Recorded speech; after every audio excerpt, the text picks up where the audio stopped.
Als de Martini-klok 8 uur slaan had, dan weten we dat dat de start van deze dag is. Van de 162ste keer. Wij maken goed geen selfies.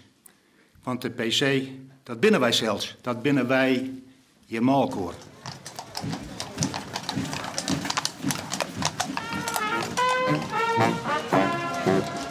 En zo gaat het zelschap op naar het Joekelaan.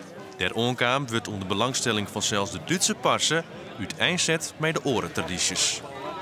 We doen het verslag voor het Noordzee-report. Het is een Duitse uitzending waar wij verslag doen over thema's die aan de Noordzee spelen. En kaatsen, dat kent niemand in Duitsland.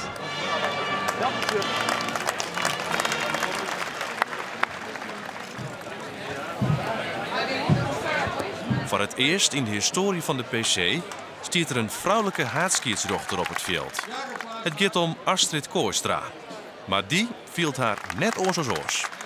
Door de gezonde wedstrijdspanning die is bij eigenlijk alle wedstrijden heeft.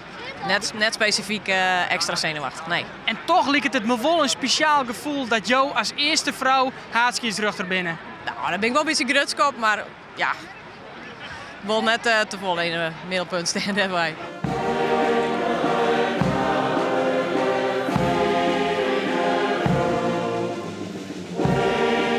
En dan, als de klanken van het Fries volkslied verdwenen binnen, kan de wichtigste keerswedstrijd van Friesland uiteenzetten. Het zal heen, wij gaan naar los. Het plezierige dag alweer.